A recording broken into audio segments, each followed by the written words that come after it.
You wake at 04:15 Imperial Standard Time, same as always. The HAB unit is cold. It's always cold. The environmental systems in Hive Tertius haven't worked properly in 3 centuries, but you've learned to sleep through the metallic rattle of failing ventilation fans. The air tastes stale, recycled through filters that probably should have been replaced during the Macharian Crusade. There's that familiar chemical tang of industrial lubricant mixed with the ever-present smell of unwashed bodies, promethium fumes, and something else. Something organic and rotting that you've stopped trying to identify. You sit up on your cot, a thin mattress over a plasteel frame, and reach for your morning ration. Corpse starch cake, today's variety stamped with the Aquila and a nutritional certification seal dated 987. M41. It's 23. M42 now. You've learned not to question these things. The cake tastes like salted cardboard with an aftertaste of formaldehyde. You wash it down with recycled water that's probably 30% humidity condensation scraped from the walls of the hive. This is your life. Has been for 12 years since you received your assignment to the Administratum's Logistics Division, Subdepartment of Material Classification, Tertiary Branch. It's not glamorous work, but in the Imperium, having work at all is a blessing. You catalog shipments. You verify manifests. You ensure that the endless tide of materials flowing through the Hive world's commercial district is properly logged, categorized, and taxed according to the 7,412 applicable regulations. You're pulling on your work tunic, gray, anonymous, stamped with your designation number when you hear it, the knock, not the casual rap of a neighbor, not the hydraulic hiss of the HAB unit's automatic door cycle. This is different. Thud, thud, thud, methodical, authoritative, final. You freeze, one arm through your sleeve, and feel something cold settle in your stomach. In the Imperium, unexpected knocks at 04:33 in the morning mean only one thing: someone in authority wants you. And in a civilization spanning a million worlds where human life is the cheapest resource, being wanted is rarely a good thing. You don't have time to wonder what you've done before the door's locking mechanism squeals in protest and the reinforced steel panel slides open. They're not Arbites. You see that immediately.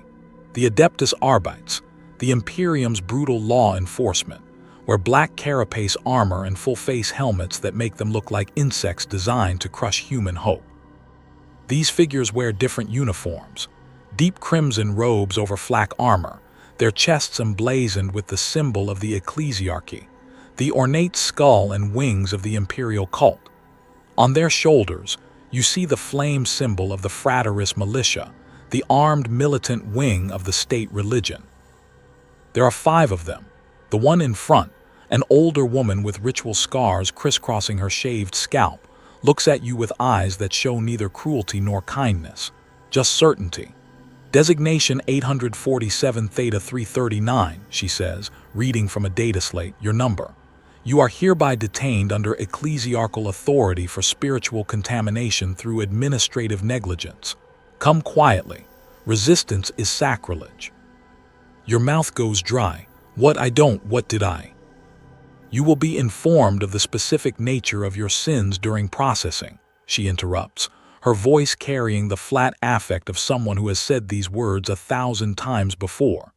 You have no possessions worth seizing. We depart now. 2 of the militia step forward. They're not rough, but they're not gentle either.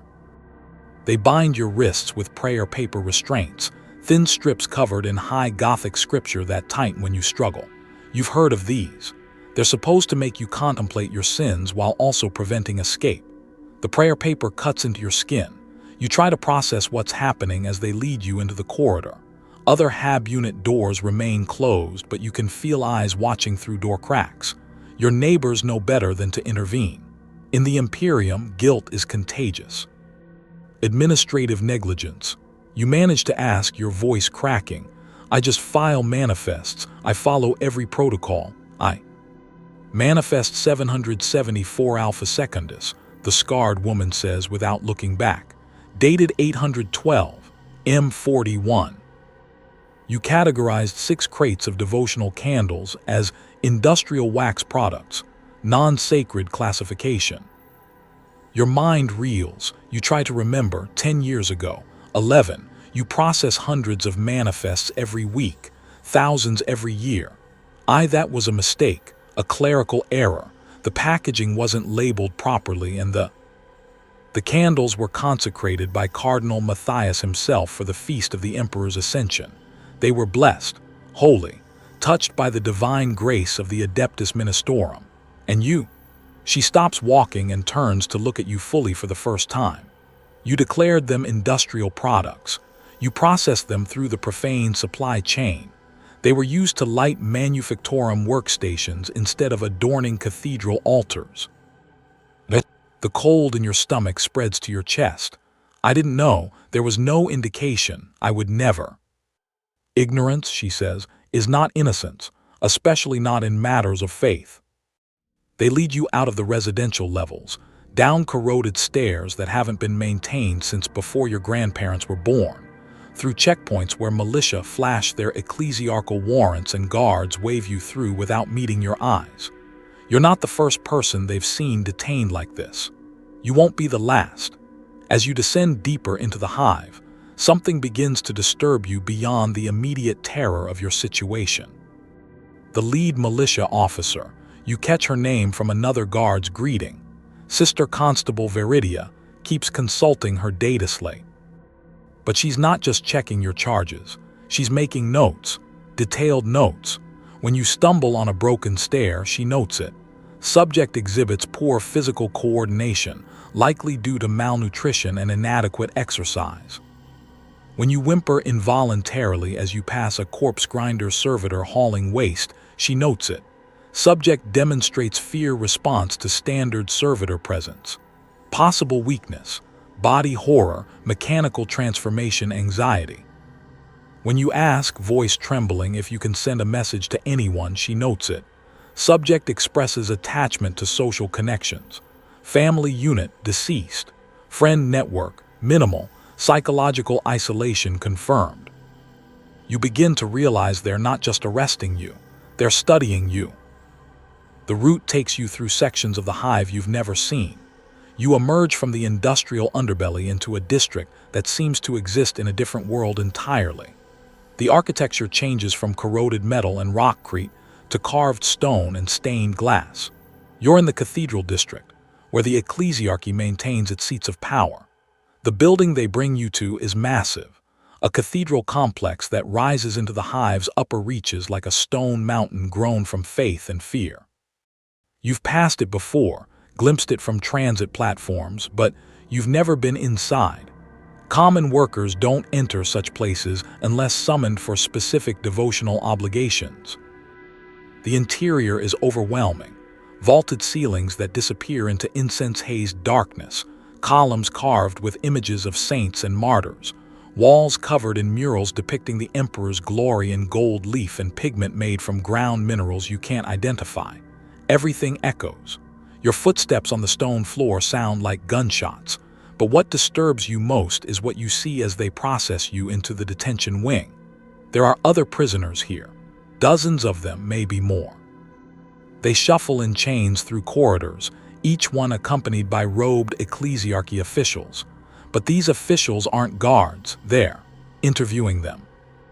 You catch fragments of conversation as you pass. Tell me about your childhood fears. Describe the moment you committed your sin in detail.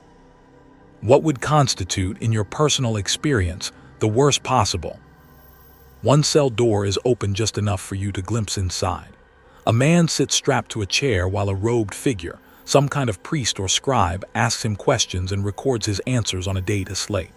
Behind them, spread across a workbench, you see blueprints, technical schematics, chemical formulas scrawled in neat handwriting.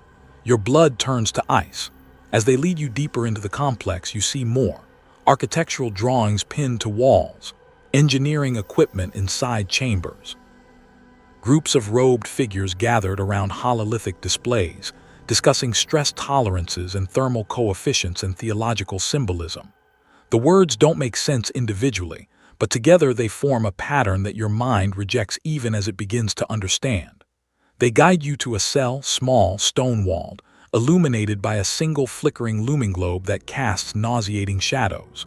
There's a cot, a waste receptacle, and nothing else. No windows. No decoration except a small aquila carved into the wall, its wings spread in eternal judgment. Before they lock the door, Sister Constable Veridia speaks one more time. "You will be interviewed tomorrow," she says. "Answer all questions truthfully. Deception only extends the process." "What process?" you ask, hating the desperate crack in your voice. She looks at you with something that might be pity, might be. "Personalized absolution through suffering," she says, as if this explains everything, as if this is reasonable. "Your execution has been designated Category Omega, custom design. Confessor Engineer Malthus will oversee your case personally. You should feel honored. Most sinners receive only standard termination." The door closes with a sound like a coffin sealing. You stand in the cold cell, your mind struggling to process what you've just heard. Custom design, your execution. They're not just going to kill you for miscategorizing a shipment manifest from 11 years ago. They're going to design how you die. Somewhere in this cathedral complex, maybe in the room next door, maybe in a workshop 3 levels down, someone is already beginning to plan. They're reviewing your file. They're analyzing your psychology. They're considering theological principles and engineering specifications and artistic presentation. They're building your death like an architect designing a building. And as you sink onto the thin cot in your cold stone cell, as the weight of your situation begins to truly register, you understand something that makes your hands shake and your breath come in short, sharp gasps. In the Imperium of man, even death is not standard issue. And as you sit in that cold stone cell, you begin to understand that someone, somewhere, is building your ending from scratch. The worst part. You have no idea how long it will take them to finish. The next morning, or what you assume is morning in this windowless hell, they come for you again. You haven't slept. Every sound in the detention wing kept you alert with animal terror. The scrape of metal on stone, the distant screaming that you tried to convince yourself was just hydraulics, the low murmur of prayer that seemed to seep through the walls like groundwater through cracked concrete. 2 different militia escort you this time. They don't speak. They simply lead you through corridors that smell of candle wax, old incense, and something underneath, something like a medici facility. Antiseptic and blood. The room they bring you to is circular, with walls covered in theological texts inscribed directly into the stone. A single chair sits in the center, not a restraint chair, just a simple wooden seat facing a desk where a robed figure sits reviewing data slates. Behind him, the wall is covered with what looks like a complex flowchart mixing high Gothic scripture with engineering diagrams. The figure looks up as you enter. "Designation 847 Theta 339, he says, voice surprisingly soft. "Please sit."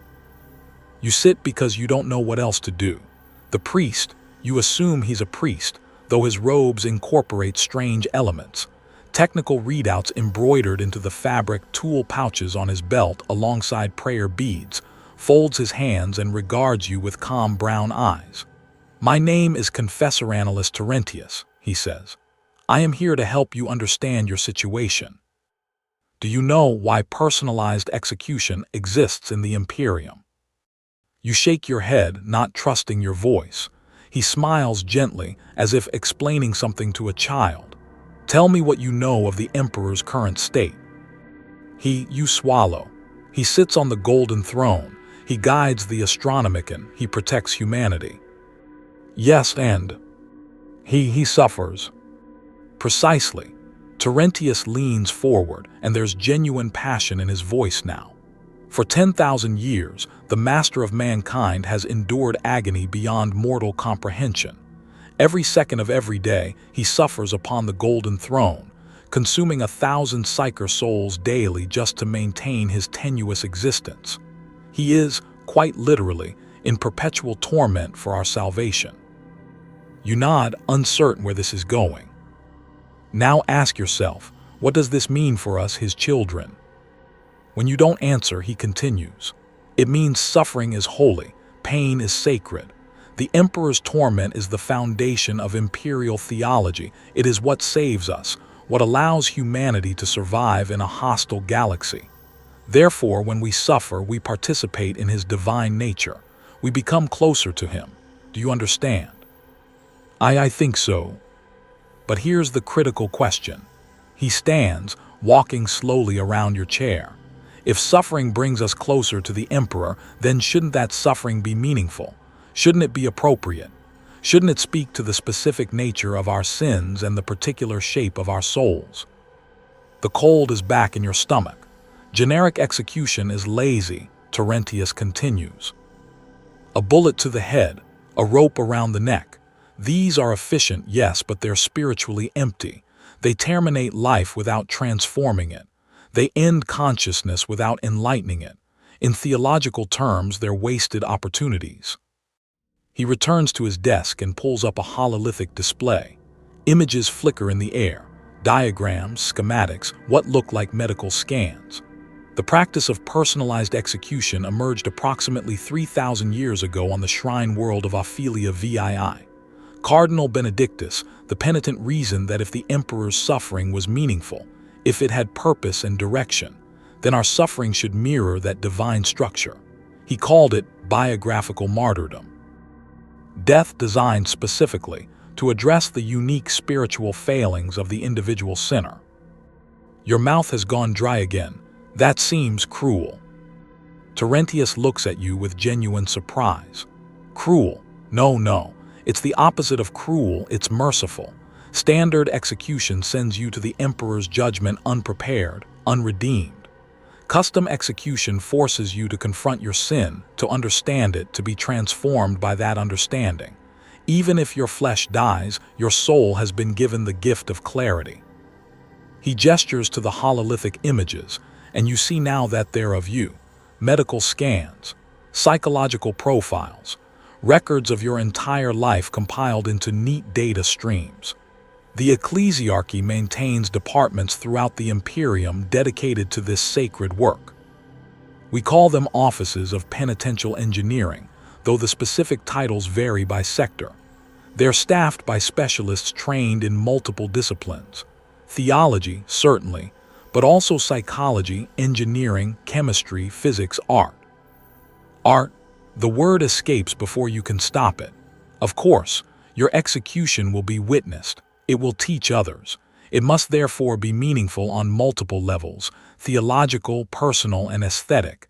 Think of it as sacred theater, a performance designed by the emperor's servants to illustrate divine truth. He pulls up another image and you feel sick. It's an execution chamber. You can tell by the restraint system visible in the center. But it's elaborately designed, almost beautiful in a horrifying way. Complex machinery integrated with decorative elements, every component clearly serving dual purposes, functional and symbolic. This was designed for a Hirdeck on Metalica, Terentius explains, almost proudly. He created blasphemous machines that mimicked sacred technology. His execution involved being slowly integrated into a non-functional machine of his own flawed design, becoming part of the very sin he committed. It took 47 hours. He understood at the end. They always do. You want to scream. You want to run. You want to wake up in your hab unit and discover this is all a nightmare brought on by spoiled corpse starch. Instead, you ask, what happens now? Terentius sits back down, his manner becoming businesslike. Now we begin the intake process. Over the next several days, you will undergo extensive interviews. We need to understand you, not just the sin you committed, but who you are. Your fears, your loves, your regrets, your secret shames, your hopes, everything. We'll conduct medical examinations to establish your physical parameters, pain tolerance, phobic responses, sensory thresholds.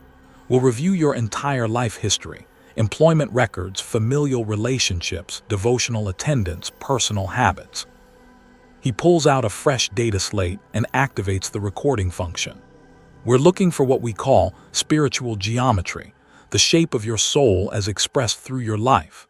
Only by understanding that geometry can we design an execution that properly addresses your specific failings. Your hands are shaking. You can't make them stop. In our world, you say quietly, execution is about punishment or removing danger. This is, you're making it into something else. Yes, Terentius's eyes light up. You're beginning to understand. In your world, ancient Terra, before the age of strife, execution was pragmatic, boring, meaningless. They strapped people to chairs and injected chemicals. They electrocuted them. They broke their necks with calculated drops, clinical, efficient, spiritually bankrupt. He leans forward again, and there's an intensity in his gaze that terrifies you more than anger would. We've transcended that crude pragmatism. We've elevated execution to its proper place, not as mere termination but as transformation, not as punishment but as education. Your death will mean something. It will teach. It will illuminate truth. Can you imagine a greater mercy than that? You can't answer. Your throat has closed. Terentius smiles and makes a note on his data slate. Don't worry, he says kindly. I know this is overwhelming, but you'll come to understand. Everyone does eventually. The Emperor provides clarity in the end, always. He stands, indicating the interview is over. Tomorrow, we begin the detailed analysis. I recommend you spend tonight in contemplation. Think about your life. Consider the moment you committed your sin. Try to understand why you failed to recognize the sacred in the everyday. This self-reflection will aid the design process.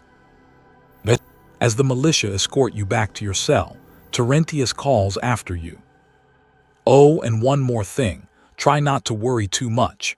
Confessor Engineer Malthus is the finest mortification architect in this entire sector. Your case has been assigned to him personally. Whatever he designs for you, it will be a masterwork. The door seals behind you.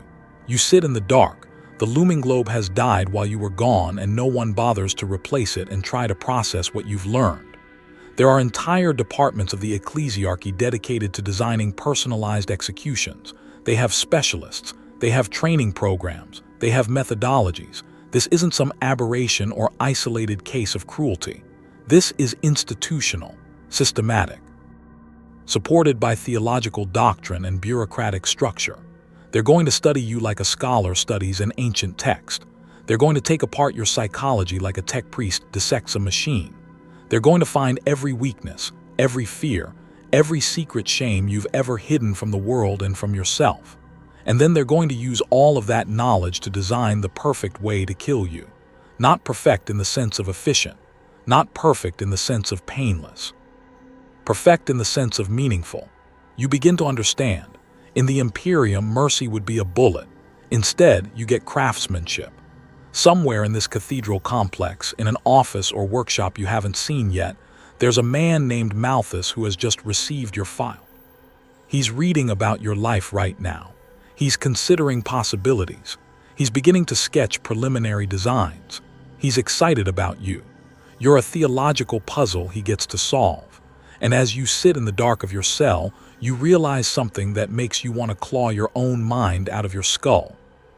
Part of you, some small, broken, indoctrinated part of you that's been raised in the Imperium's propaganda since birth, part of you thinks they might be right.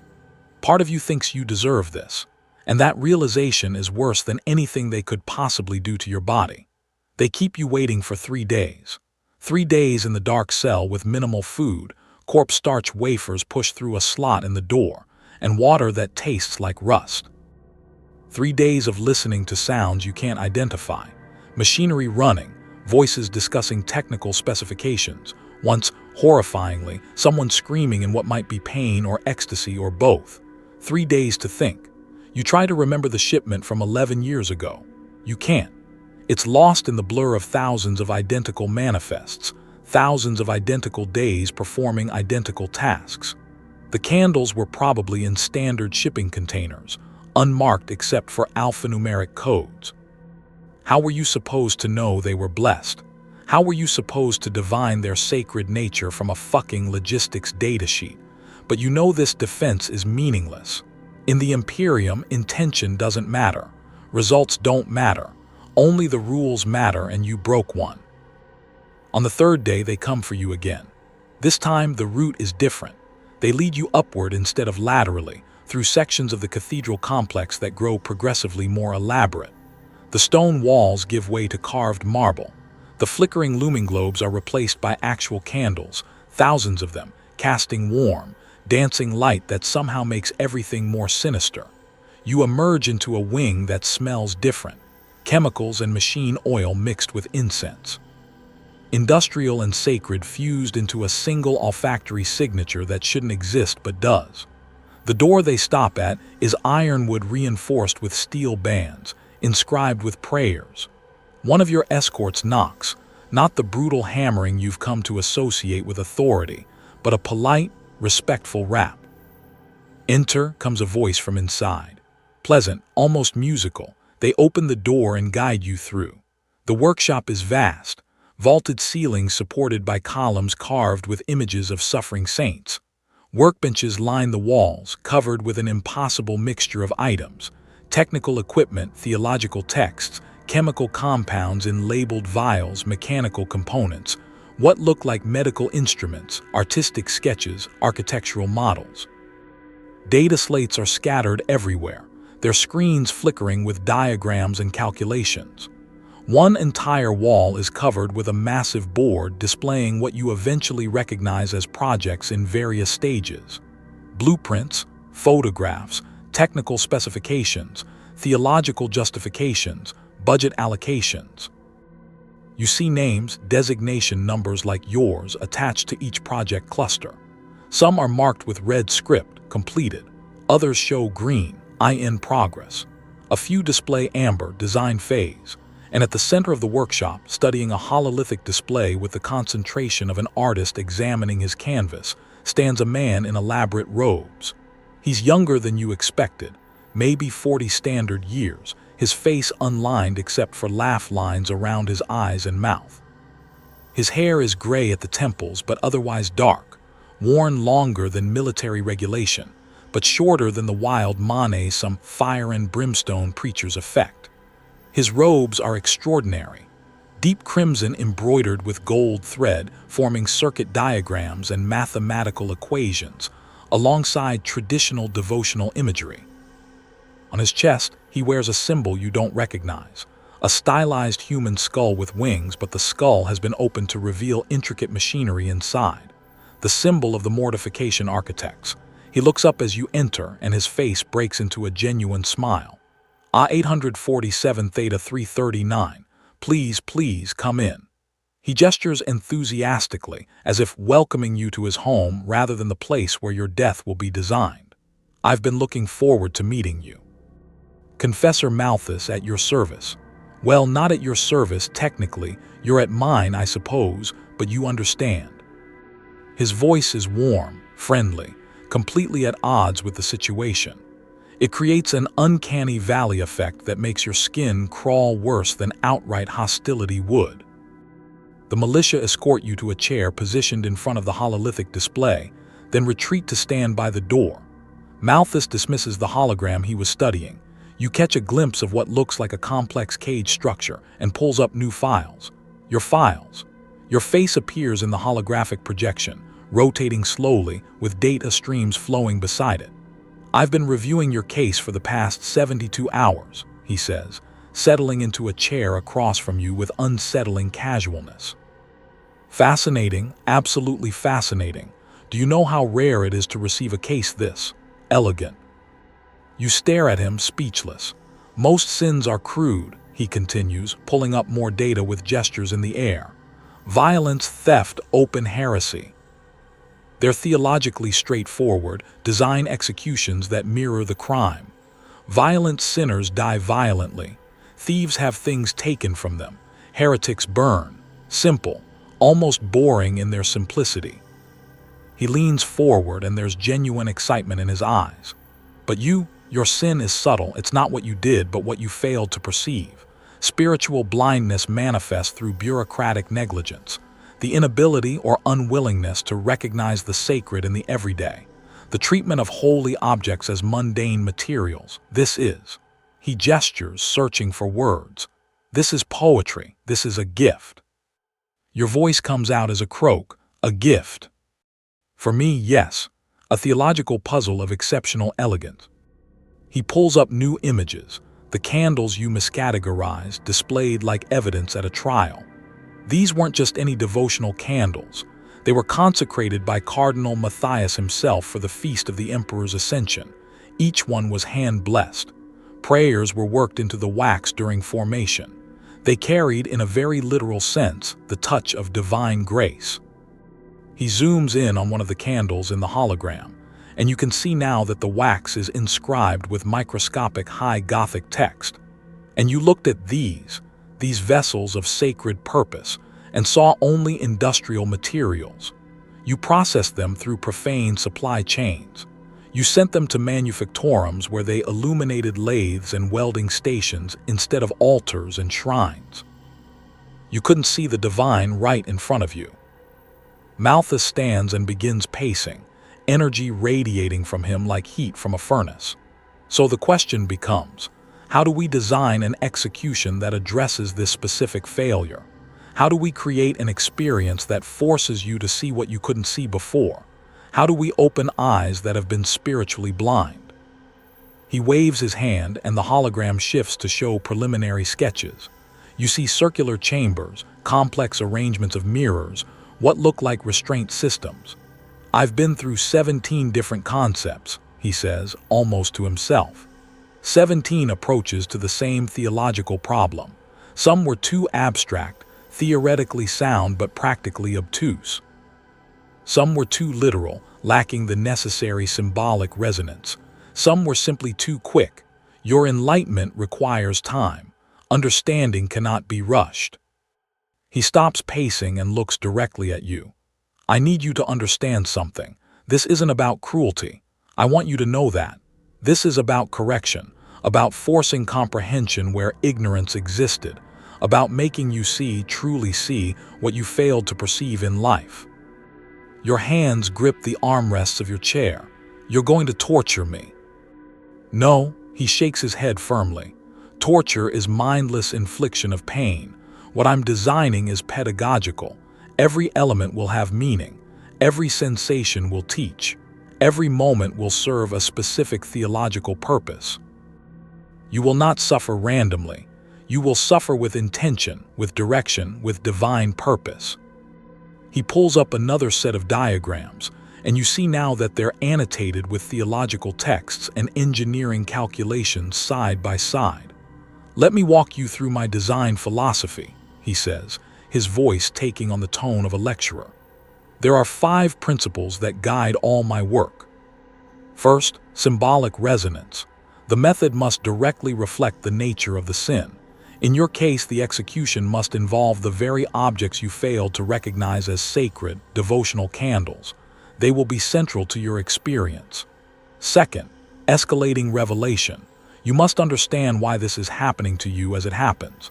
The execution cannot be mysterious or opaque. Comprehension is essential. You will see with crystalline clarity the theological purpose of every element. Third, participatory suffering. You cannot be passive. You must be complicit in your own absolution.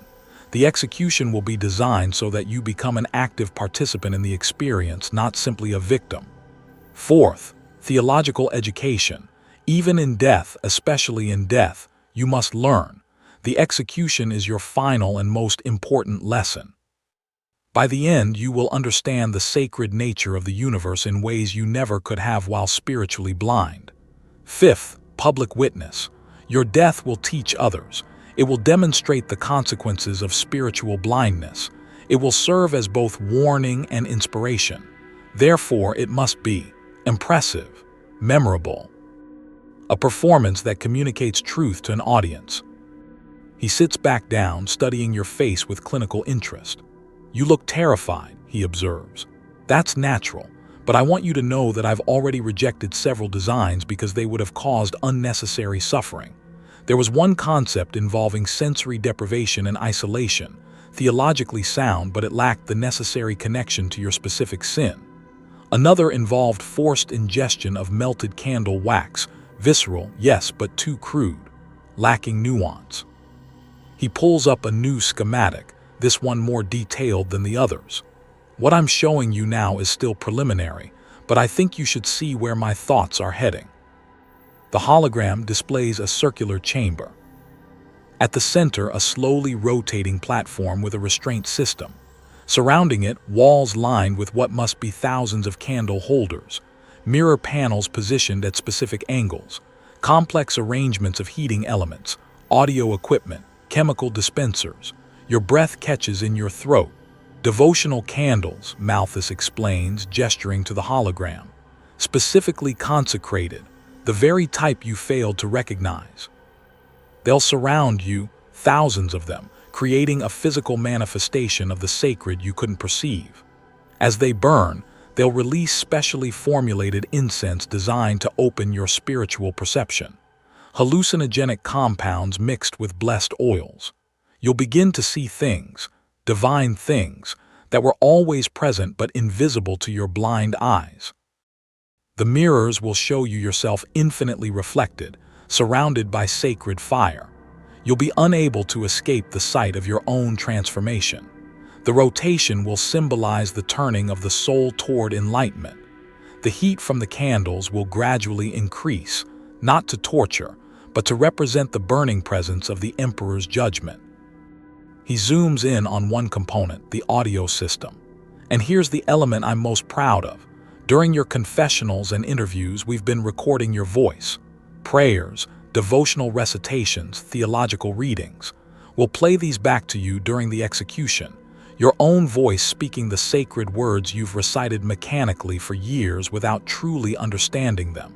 You'll be taught by yourself, made complicit in your own redemption. He looks at you with something resembling affection. The entire process will take approximately 6 to 8 hours, depending on your physiological responses. Long enough for the hallucinogens to fully take effect.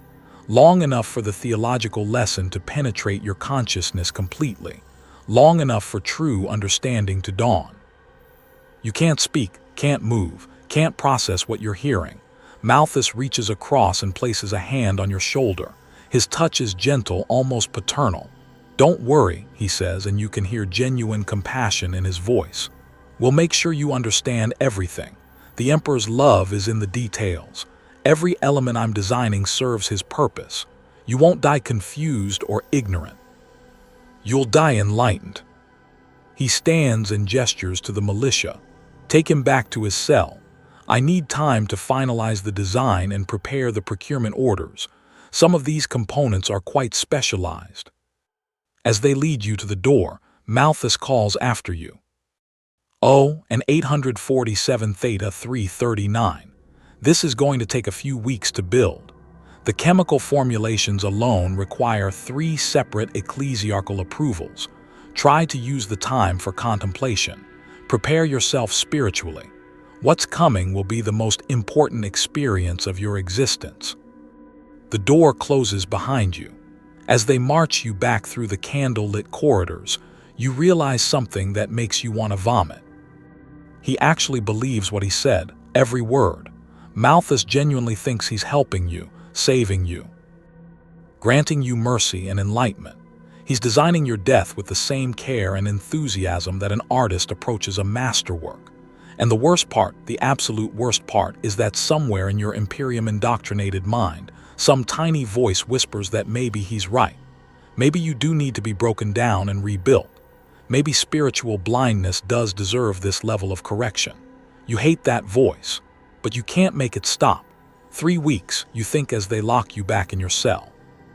3 weeks while they build the machine that will kill you. 3 weeks of knowing exactly what's coming.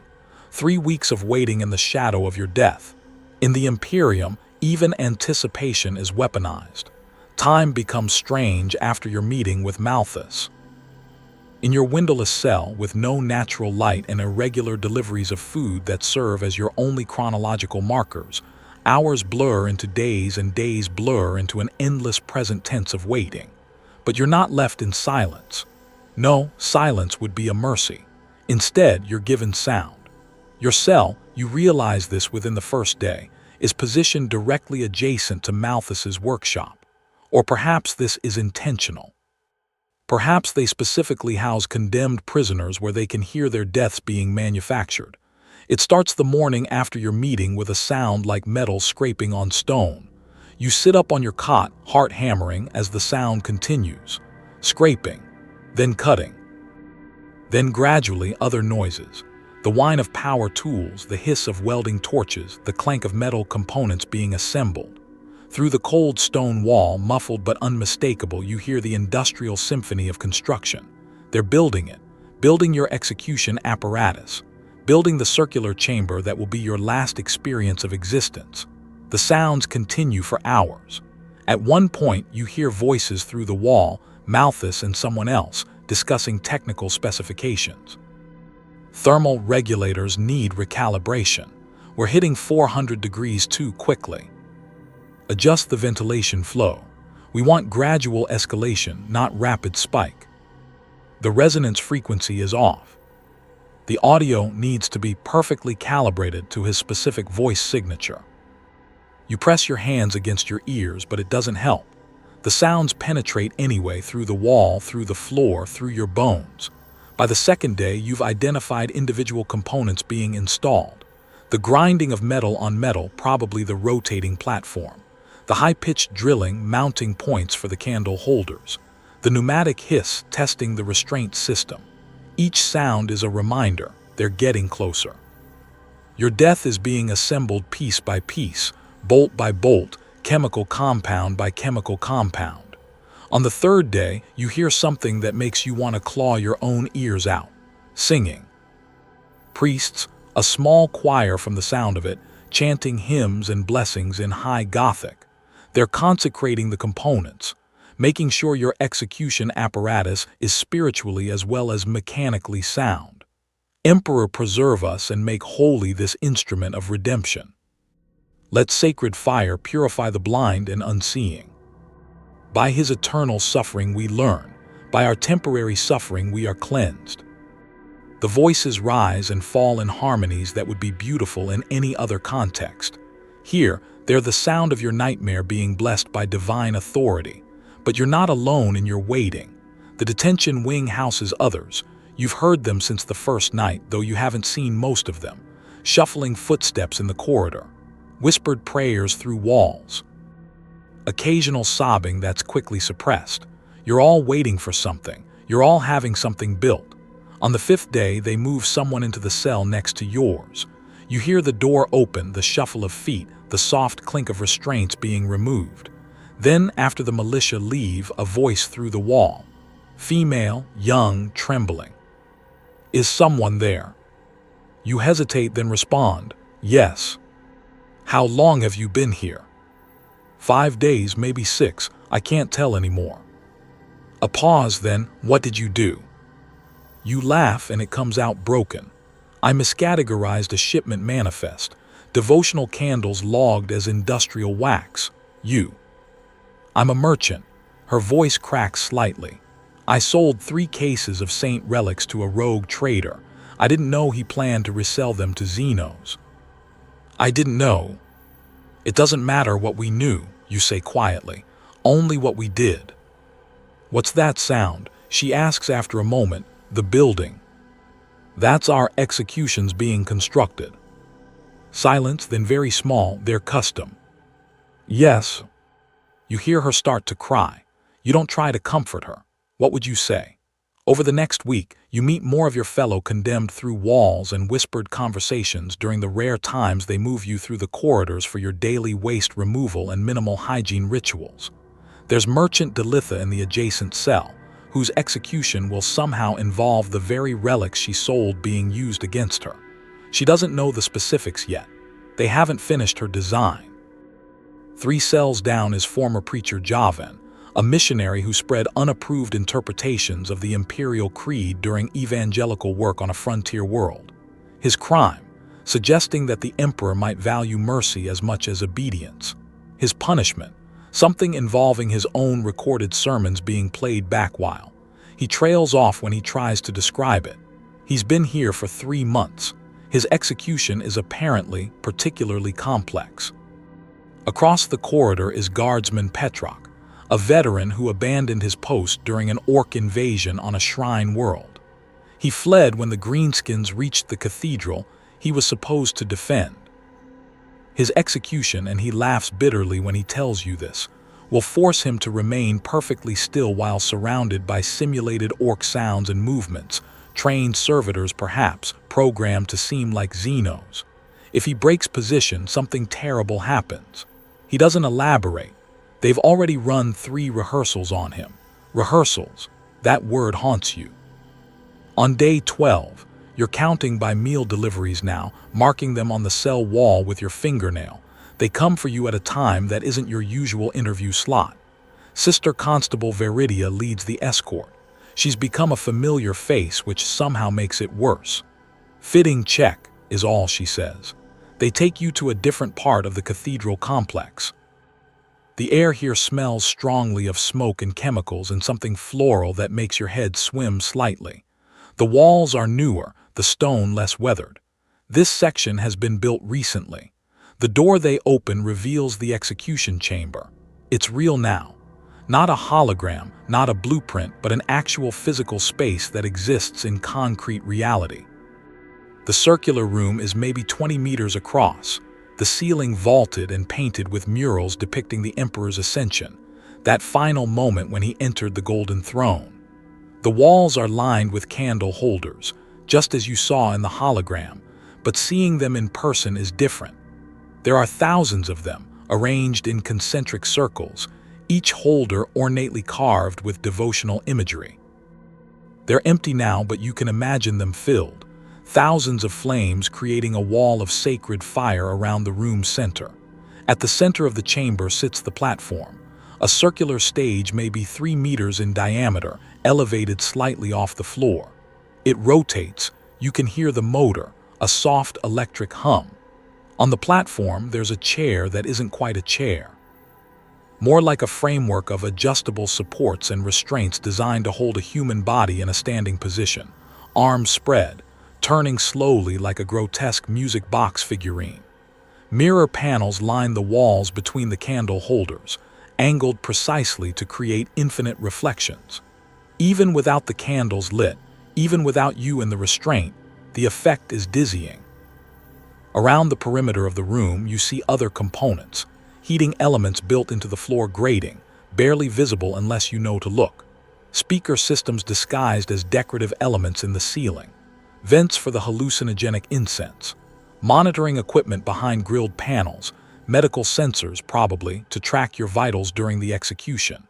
And surrounding the entire chamber, arranged in rising tiers like an amphitheater, are the pews, seats for an audience.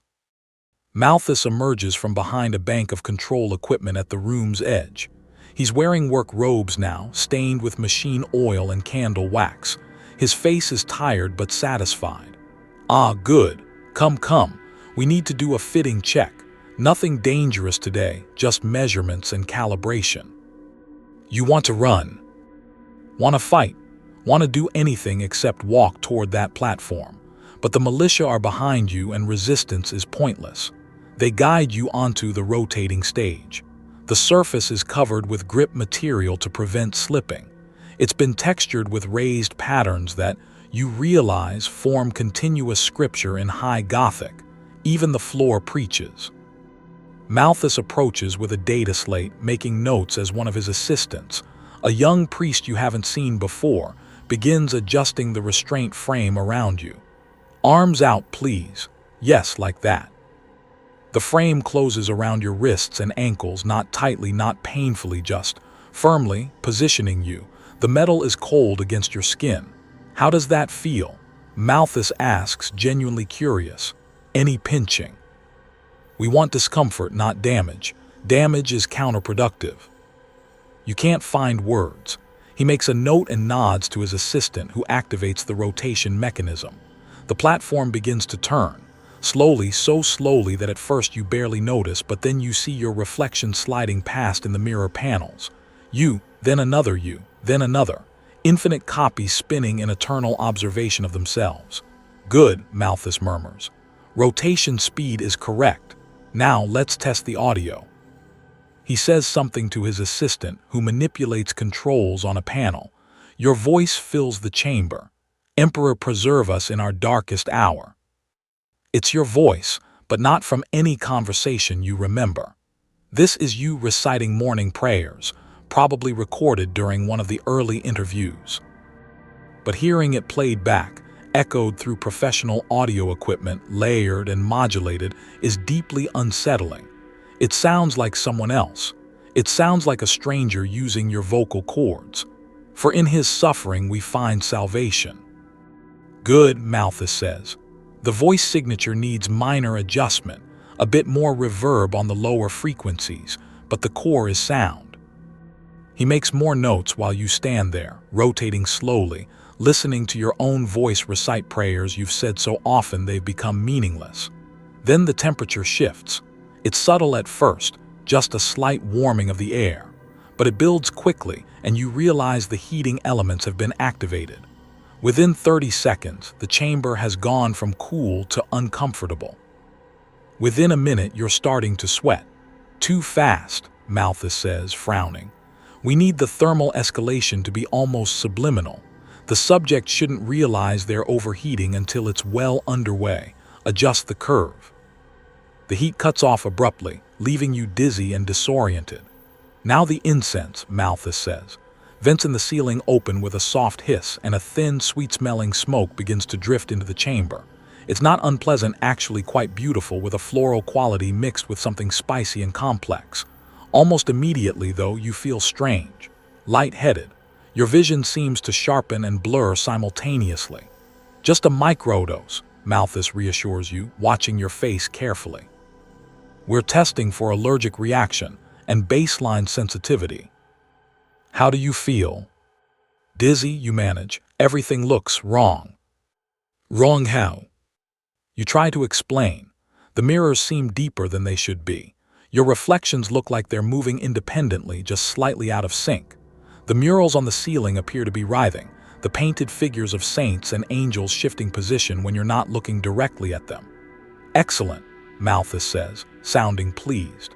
Strong reaction to low dosage means we can use lower concentrations over longer duration. More time for contemplation, less risk of physiological shock. This is very good data. The ventilation system purges the incense, pulling it out of the chamber and replacing it with clean air. Gradually, your head clears. The hallucinations fade. Malthus has you stay in the restraint for another 20 minutes while they run various tests. Lighting configurations, audio levels, mirror angles. You're a living test dummy, helping them perfect the machine that will kill you. The worst part is that they're casual about it. Professional. Malthus jokes with his assistants about technical specifications.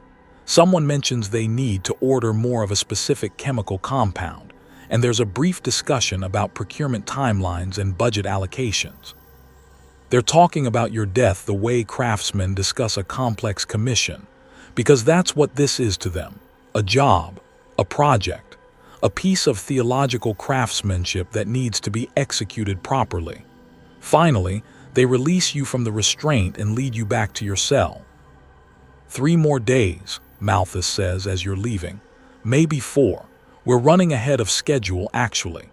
The consecration ceremonies are taking less time than I estimated.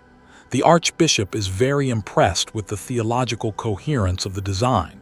He may attend the execution personally. You're locked back in your cell, and immediately you hear voices through the wall. Was that you, Delitha asks, in the chamber? Yes. What was it like? You tell her. You describe everything. The rotating platform, the mirrors, the audio system playing back your voice, the hallucinogenic incense, the sensation of being measured and calibrated and tested. When you finish, there's a long silence. Then very quietly she says, "They ran my rehearsal yesterday. And I don't want to talk about it." You hear her crying again, soft sounds that seem to seep through the stone. That night, or what you think is night, you lie on your cot and listen to the sounds of final construction. Last-minute adjustments, equipment tests, blessing ceremonies. Through the wall, you hear Malthus giving instructions to his assistants.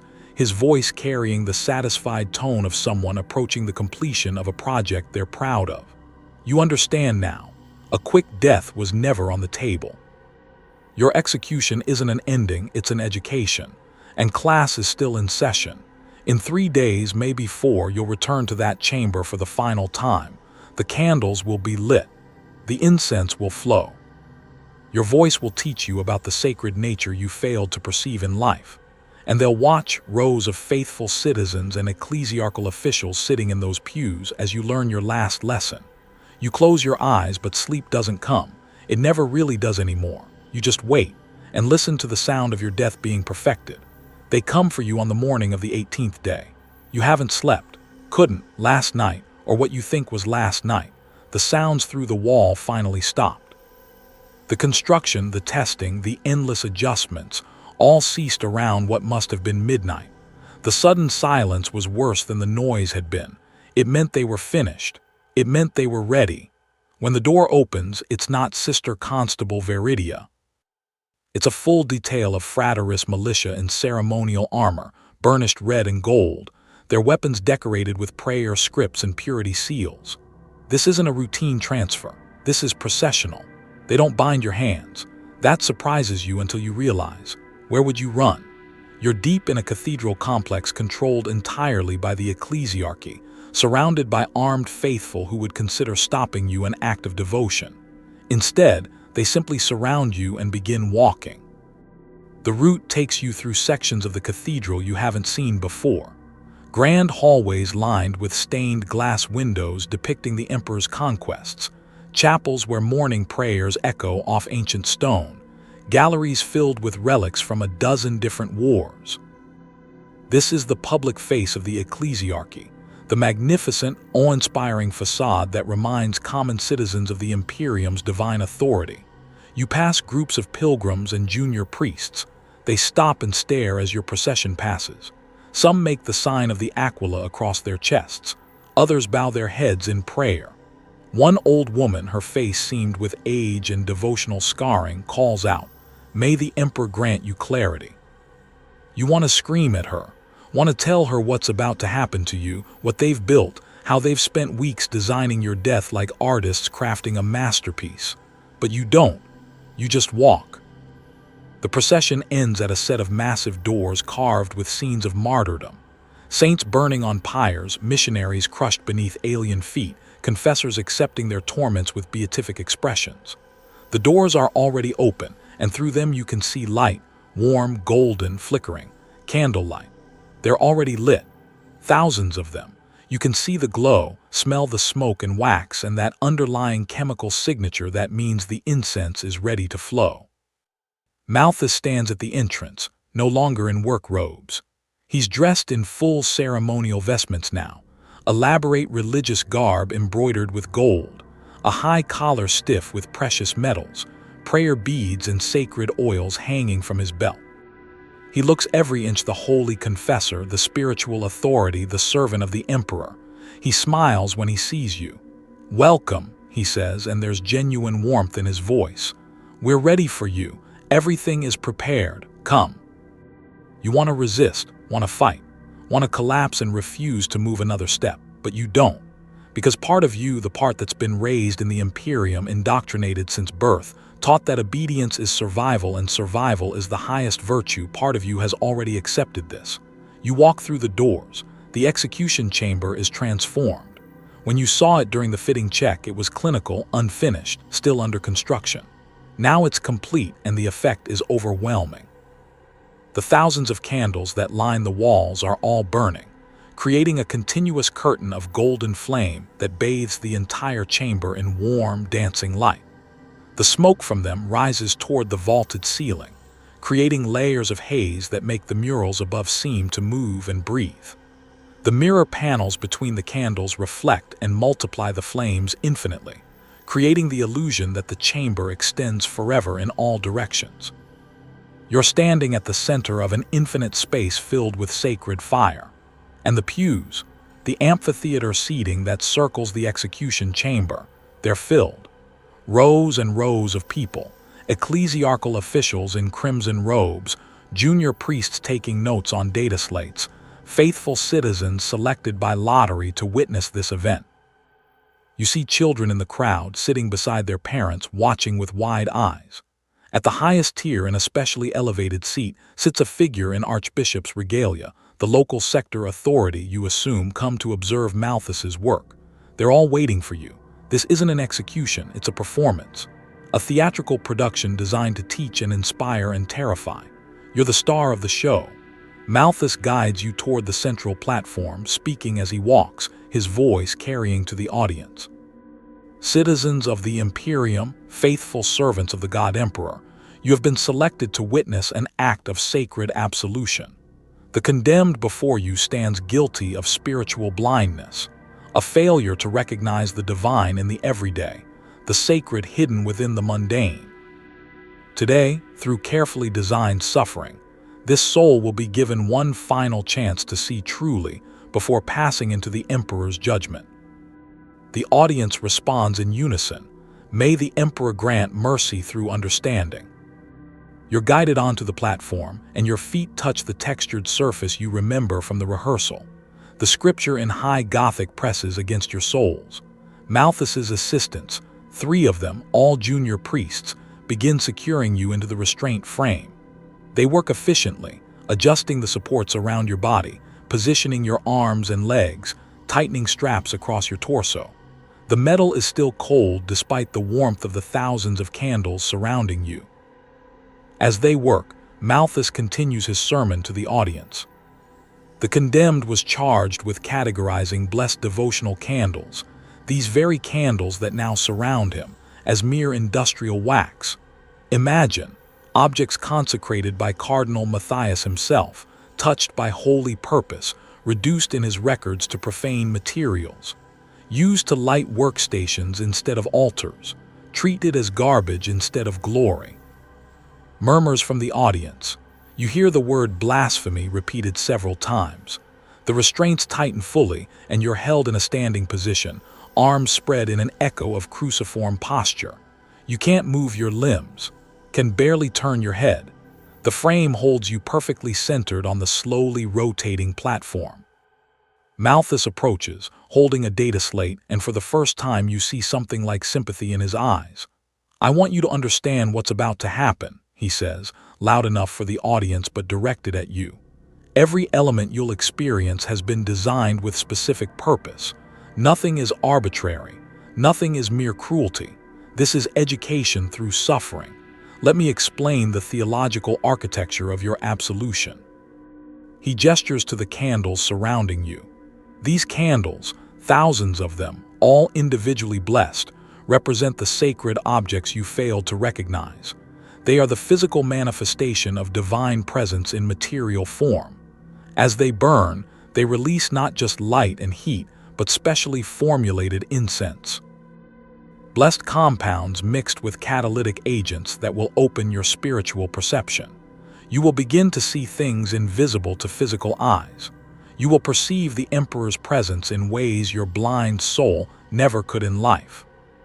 He walks slowly around the platform as it begins its rotation, and you start moving with it, turning in slow circles before the audience. "The mirrors," he continues, gesturing to the reflective panels, "will show you yourself, not as you imagine yourself, but as you truly are, a soul surrounded by sacred fire, reflected infinitely, unable to escape the sight of your own transformation. You will witness your own enlightenment or your resistance to it. Either way, you will see." The platform continues its lazy rotation. You catch glimpses of faces in the audience, some rapt with attention, some uncomfortable, some taking notes. "The heat," Malthus says, and you hear a change in his tone, something more clinical, "will increase gradually. The thermal elements beneath the platform are calibrated to raise the ambient temperature at a rate of approximately 3 degrees per hour. This serves multiple purposes. Physiologically, it will induce hyperthermia and its associated altered states of consciousness. Symbolically, it represents the Emperor's burning judgment, the purifying fire of divine truth. You will feel his presence as physical sensation. You're sweating already, though you're not sure if it's from the candles or from fear. And then, Malthus says, his voice softening. "There is your voice." He makes a gesture, and the audio system activates. Your voice fills the chamber, speaking words you recognize from morning prayers. "Emperor of mankind, master of Terra, Lord of the Imperium, in your eternal suffering we find our salvation." It's surreal hearing it. Your voice, your cadence, your inflection, but stripped of context and purpose. Just sound, played back mechanically without understanding. "During your time with us," Malthus explains to the audience, "we recorded the condemned's voice reciting prayers and devotional texts. Hundreds of hours of material, carefully edited and sequenced. For the duration of this execution, he will hear his own voice teaching him about the sacred mysteries he failed to comprehend in life. He will be educated by himself, made complicit in his own redemption. He turns back to you, and there's something in his expression you can't quite read. Compassion, pride, satisfaction. The process will last approximately 6 to 8 hours, he says quietly, for you alone now. The first hour will be physical, heat, disorientation, the beginnings of chemical influence. The second through fourth hours will be perceptual. The hallucinogens will take full effect, showing you visions you cannot ignore. The fifth and sixth hours will be revelatory. You will understand, truly understand, what you failed to see before. The final hours will be release. As your body fails, your consciousness will expand in ways you cannot yet imagine. He places a hand on your shoulder, and his touch is gentle. You will see the Emperor, he says, in the flames, in the mirrors, in your own reflected eyes, in everything. And that vision, that forced perception of divinity is my gift to you. You will die enlightened. You will die seeing truly.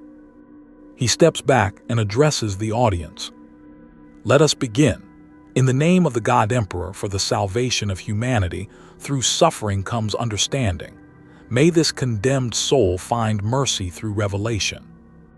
The audience responds, in his name, through his pain, by his will. Malthus moves to the control panel at the chamber's edge, and you hear systems activating. The vents open with a soft hiss, and the sweet-smelling incense begins to flow into the chamber, thicker than during the rehearsal. You can see it now, visible smoke curling and dancing in the candlelight. The thermal elements increase their output. The temperature rises, subtle but unmistakable. Your voice continues from the speakers, now layered and harmonized. In darkness we carry his light. In suffering we mirror his sacrifice. In death we return to his embrace. The platform rotates, and you begin your slow journey around the chamber, turning endlessly before the watching crowd, surrounded by infinite reflections of yourself, engulfed in sacred fire. And Malthus, standing at his control panel like a conductor before an orchestra, watches with the expression of an artist unveiling his masterwork. As the incense fills your lungs and the heat seeps into your bones, and your own voice teaches you about divine mysteries, you realize, this is actually happening. This is real. And as Malthus lights a ceremonial taper and uses it to ignite one last candle, a special one, positioned directly in your line of sight, burning with a blue flame that must be chemicals and not wax, you realize something else. He truly believes he's saving your soul, and that might be the most horrifying part of all. The chamber fills with smoke and sound and heat. Your education has begun.